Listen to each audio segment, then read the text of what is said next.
dabar pamatysite automobilį, kuris tikrai bus stabdomas parašiutu. Čia mes matome super automobilį, kuris bus stabdomas parašiutu.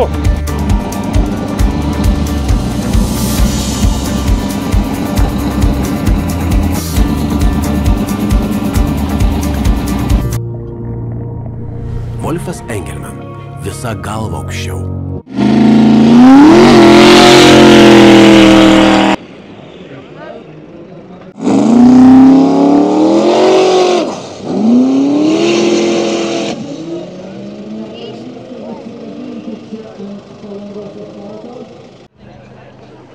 Traukos lenktynės turi vieną labai blogą taisyklę. Jeigu lyja, jos nevyksta. Turi būti idealus sukibimas.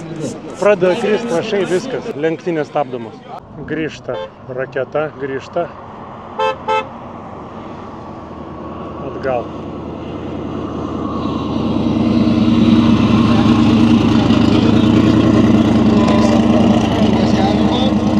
Deja, sukibimo nebuvo, puikiai tai supranta.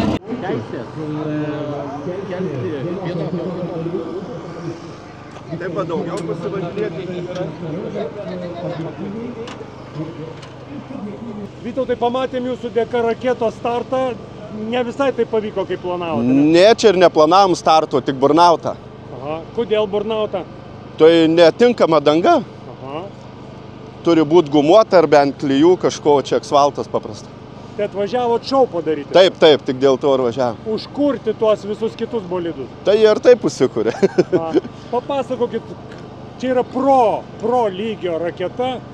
Kas čia yra viduj? Didelis variklis, rėmas ir ratai.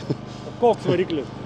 5.7 Chevroleto su 2 turbokompresoriai. Aha, tai kiek jisai išvysto? 1400-1500 arklių. Kaip jūs vadinate šitą žvėrį? Fiat Topolino.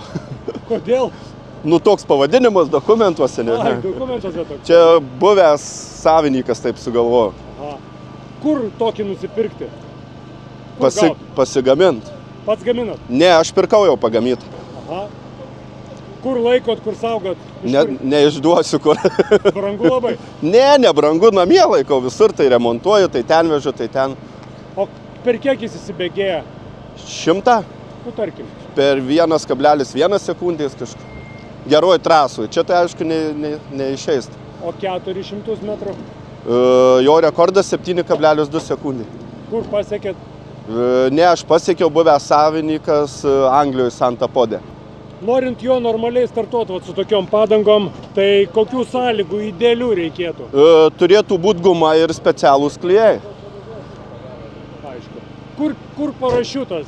Parodykit. Va, 2 parašiutai. Tai kai reikia sustoti, ką darot? Paspaudi knopkę ir suspausti oro pagalba įskleidžia parašiutus. Kur ta knopkė? Nespauskit, bet tik parodykit. Ant vairo dabar jau ne. Pagrindinė raudona, kad tikrai matyčiau šitą.